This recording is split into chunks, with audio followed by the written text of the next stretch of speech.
Hello, एक नए video में और एक नए सेगमेंट के साथ मैं अमित कुमार चैनल 360 डिग्री के साथ आपका बहुत बहुत स्वागत करता हूं।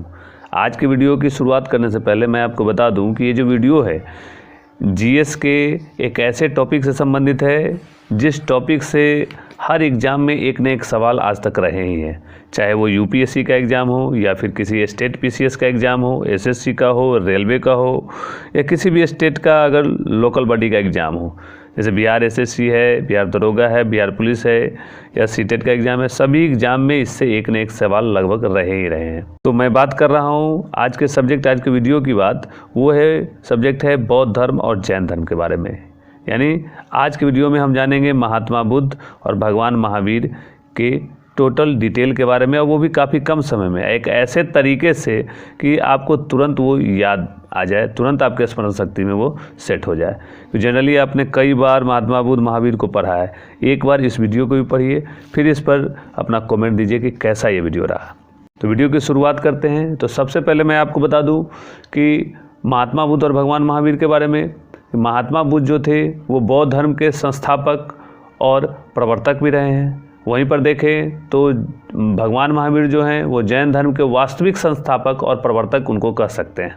ऐसा क्यों कहते हैं? क्योंकि भगवान महावीर ने जैन धर्म की स्थापना नहीं की थी। जैन धर्म की स्थापना ऋषभ देव द्वारा की गई थी, लेकिन इनके समय में काफ़ी प्रचार प्रसार हुआ, इसलिए इनको वास्तविक संस्थापक कहते हैं।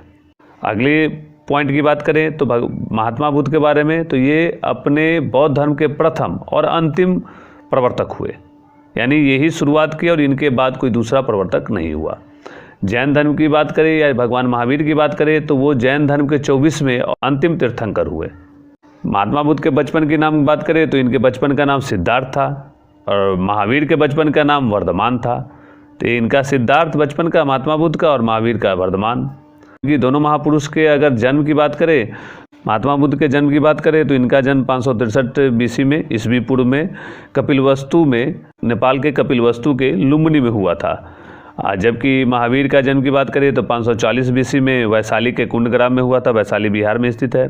इसी तरह महात्मा बुद्ध के अगर मृत्यु की तिथि की बात करें तो ये 483 बीसी में ईस्वी पूर्व में है, और इनकी मृत्यु जो है वो उत्तर प्रदेश के देवरिया जिले के कुशीनगर में हुई थी, उत्तर प्रदेश के देवरिया के कुशीनगर में। जबकि महावीर की बात करें तो इनकी मृत्यु 468 ईस्वी पूर्व 468 बीसी ईस्वी पूर्व में बिहार के राजगीर के पास पावापुरी में हुई थी।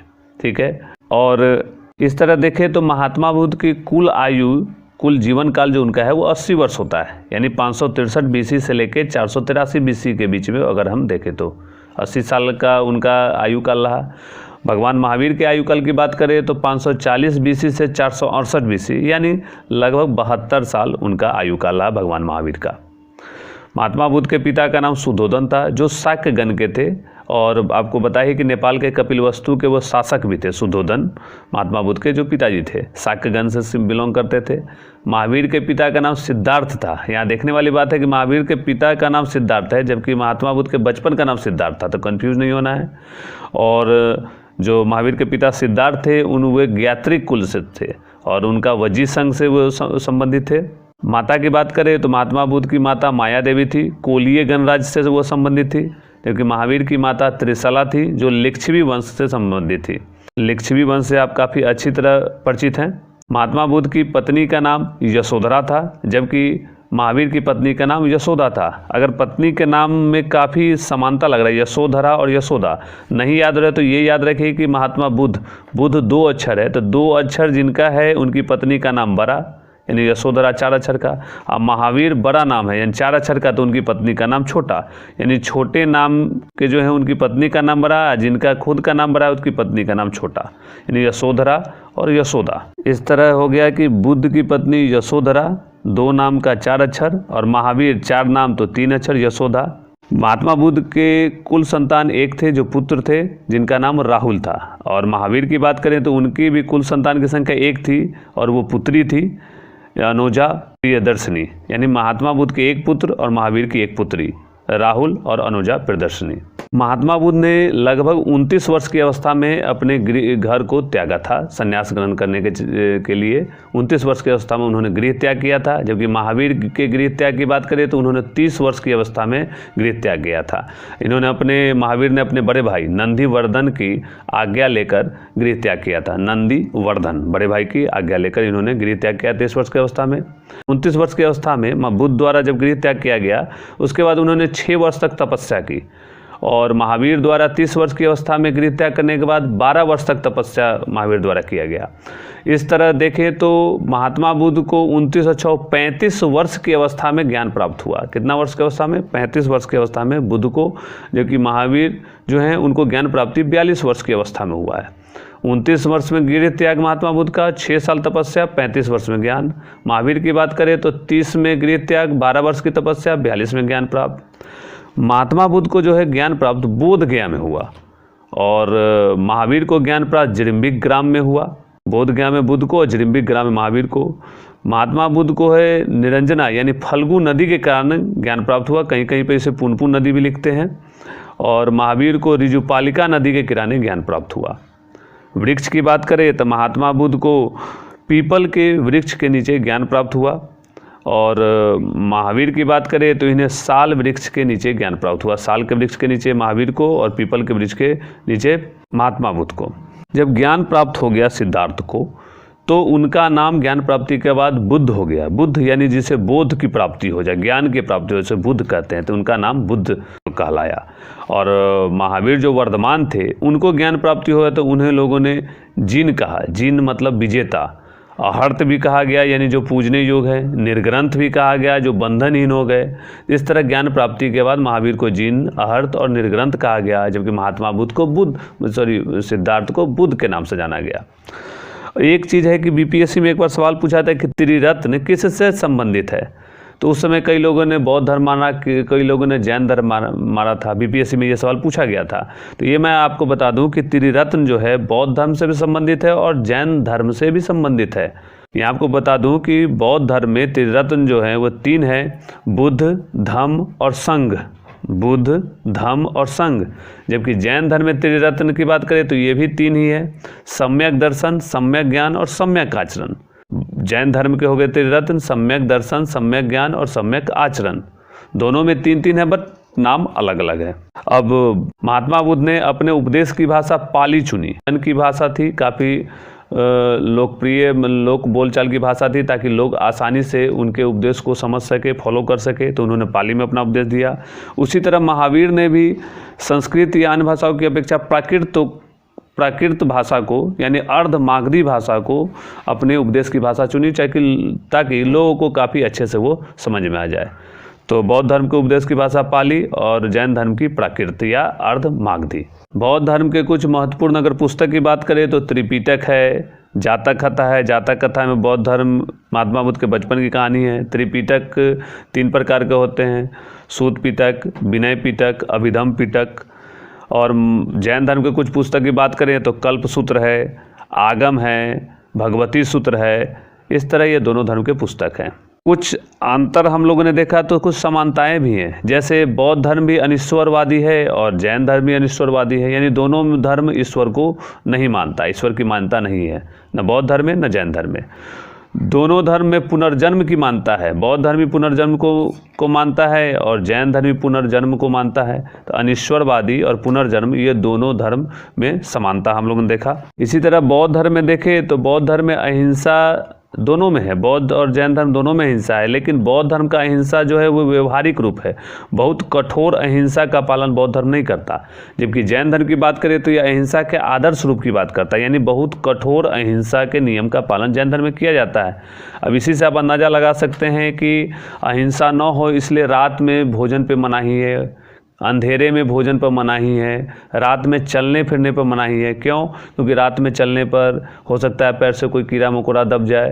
रात में अंधेरे में खाने से हो सकता है भोजन के साथ कोई कीड़ा मकोड़ा मुंह में चल जाए जिसकी मृत्यु हो सकती है। इतना कठोर अहिंसा है। तो कह सकते हैं अहिंसा का आदर्श रूप है जैन धर्म में, जबकि अहिंसा का व्यवहारिक रूप हम कह सकते हैं कि बौद्ध धर्म में।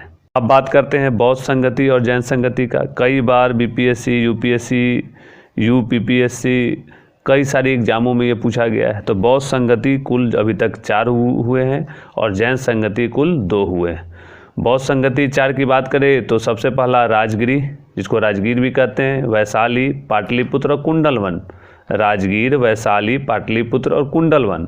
जबकि जैन संगति की बात करें तो पाटलिपुत्र और वल्लभी। वल्लभी गुजरात में है, तो ये 2 जगह हुआ है। और बौद्ध धर्म में राजगीर, वैशाली, पाटलिपुत्र तीनों बिहार में और कुंडलवन जम्मू कश्मीर में। बौद्ध संगति का अगर और डिटेल जाने तो पहला बौद्ध संगति जो है वो 483 ईस्वी पूर्व में, दूसरा 383 ईस्वी पूर्व में, तीसरा 255 ईस्वी पूर्व और चौथा जो है प्रथम शताब्दी में हुआ था। स्थान आपको पता ही है, राजगीर, वैशाली, पाटलिपुत्र, कुंडलवन। अगर शासनकाल की बात करें तो अका अक याद रखिए, इसे याद रहेगा चारों का। अका अक यानी अजातशत्रु में पहला, दूसरा कालाशोक में, तीसरा अशोक में और चौथा कनिष्क में। अका अक से याद रहेगा।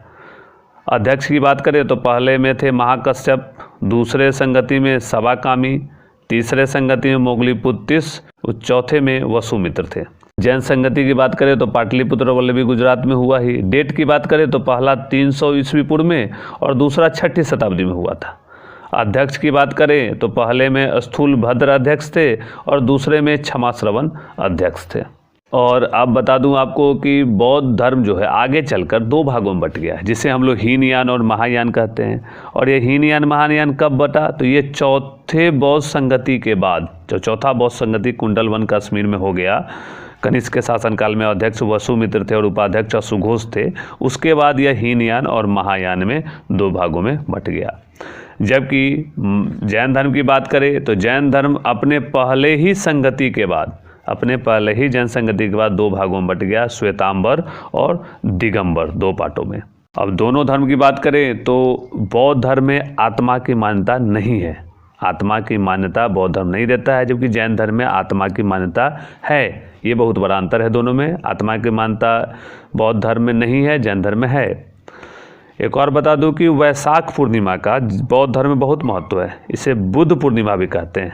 वैशाख महीने के पूर्णिमा को बुद्ध पूर्णिमा इसलिए कहते हैं कि इसी दिन महात्मा बुद्ध का जन्म हुआ, इसी दिन इन्हें ज्ञान प्राप्त हुआ, वैशाख पूर्णिमा के दिन ही, और इसी दिन इन्हें निर्वाण भी प्राप्त हुआ, यानी मृत्यु भी इनकी इसी दिन हुई थी, वैशाख पूर्णिमा के दिन ही। इसीलिए वैशाख पूर्णिमा को हम लोग बुद्ध पूर्णिमा के नाम से मनाते हैं। और एक बात और आपको बता दूं कि मथुरा कला है, वो मथुरा कला आपको जैन धर्म से संबंधित है, क्योंकि मथुरा एक समय जैन धर्म का बहुत बड़ा केंद्र हुआ करता था, और इसलिए मथुरा कला जैन धर्म से संबंधित है। यहाँ पर एक चीज़, जब वैशाख पूर्णिमा की बात आई तो आपको बता दूं कि महात्मा बुद्ध ने जब गृह त्याग किया था तो उसे हम लोग महाभिनिष्क्रमण कहते हैं। जब उन्हें ज्ञान प्राप्ति हुआ और उसके बाद उन्होंने अपना पहला उपदेश दिया तो उसे हम लोग धर्म चक्र परिवर्तन कहते हैं। और जब उनकी मृत्यु हुई, उन्होंने निर्वाण प्राप्त किया तो उसे हम लोग महापरिनिर्वाण कहते हैं। तो ये भी शब्द कई बार पूछा गया है। अब बात करते हैं कुछ मुख्य पॉइंटों का, कंपैरिजन के आधार पे या ऐसे ही कुछ मुख्य बात जो बौद्ध धर्म और जैन धर्म के बारे में। तो बता दूं कि बौद्ध धर्म में जो महात्मा बुद्ध हैं उनकी शादी 16 वर्ष की अवस्था में हुई थी, और इनके प्रथम गुरु जो थे वो आलार कलाम थे। आलार कलाम इन्होंने प्रथम गुरु थे, जिनसे इन्होंने सांख्य दर्शन का ज्ञान लिया था। इनके ज्ञान प्राप्ति जो है वैशाख पूर्णिमा की रात में हुई थी। बौद्ध संघ में किसी भी अगर के प्रवेश की न्यूनतम आयु 15 वर्ष या उससे ज़्यादा निर्धारित की गई थी। बौद्ध धर्म में महात्मा बुद्ध के प्रिय शिष्य 2 काफ़ी फेमस थे, आनंद और उपाली। महात्मा बुद्ध जब गृह त्याग कर रहे थे तो उनके सारथी का नाम चन्ना था, और जिस घोड़े से वो थे उनका घोड़े का नाम, महात्मा बुद्ध के घोड़े का नाम कंथक था। कंथक, सारथी चन्ना और घोड़ा कंथक। महात्मा बुद्ध के जन्म के एक ही सप्ताह बाद उनकी माता की मृत्यु हो गई। तब जाकर उनकी मौसी प्रजापति गौतमी ने उनका लालन पालन किया था। और बौद्ध धर्म में या बौद्ध संघ में दिवालियों को, जो दिवालिया लोग हो जाते थे उनको, दासों को और ऋण न चुका पाने लोगों का प्रवेश वर्जित था। शुरू में तो महिलाओं का भी प्रवेश वर्जित था, लेकिन बाद में महिलाओं को भी प्रवेश दे दिया गया, जिससे महिलाओं को भी बराबरी का हक मिला। अब जैन धर्म के कुछ मुख्य बातों को अगर देख लें, भगवान महावीर के बड़े भाई का नाम नंदीवर्धन था। इन्हीं की आज्ञा से उन्होंने गृह त्याग किया था। और इनके प्रथम शिष्य या महावीर के प्रथम अनुयायी या प्रथम शिष्य जामिल हुए, जो उनके दामाद थे, यानी उनकी पुत्री अनुजा प्रियदर्शनी के पति थे। जैन धर्म में सबसे बड़ी बात थी कि युद्ध वर्जित था, और युद्ध तो वर्जित था, साथ साथ कृषि भी वर्जित था। युद्ध और कृषि जैन धर्म में मनाही थी, क्योंकि इससे काफ़ी ज़्यादा जीव जंतुओं की हिंसा होती थी, इसलिए।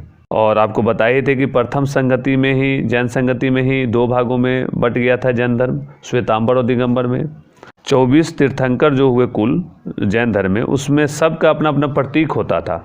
उसी में महावीर का प्रतीक जो है वो सिंह था। इस तरह बात करें तो जो प्रथम थे ऋषभदेव, उनका सांड था। द्वितीय अजितनाथ थे तो उनका हाथी था। संभव थे तृतीय तीर्थंकर तो उनका घोड़ा था। इसी तरह 23वें पार्श्वनाथ का जान लेते हैं कि उनका सर्प था। 22वें अरिष्टनेमी थे तो उनका शंख था। खैर, महावीर का याद रखिए। 24वें जो तीर्थंकर थे उनका सिंह था। जैन संघ की स्थापना जो है वो पावापुरी में हुई थी। जैन संघ की स्थापना पावापुरी में हुई थी, और महावीर के अनुयायियों की संख्या एक पुस्तक के हिसाब से लगभग 14,000 बताई गई है। 14,000 अनुयायी थे महावीर के। तो ये आज का था बौद्ध धर्म और जैन धर्म, यानी खासकर महात्मा बुद्ध और महावीर से संबंधित जानकारी। एक नए तरीके से मैंने कोशिश किया इसे देने का, ताकि आपके ज़्यादा देर तक टिक सके यादाश्त में। तो कुछ अलग लगा कि नहीं लगा, कैसा लगा, इसका कमेंट करके ज़रूर बताइए, और दूसरे लोग तक भी इसको पहुंचाइए। और चैनल को सब्सक्राइब और वीडियो को लाइक तो ज़रूर कर दीजिए। फिर नए वीडियो के साथ आपके साथ मिलूँगा, तब तक के लिए धन्यवाद।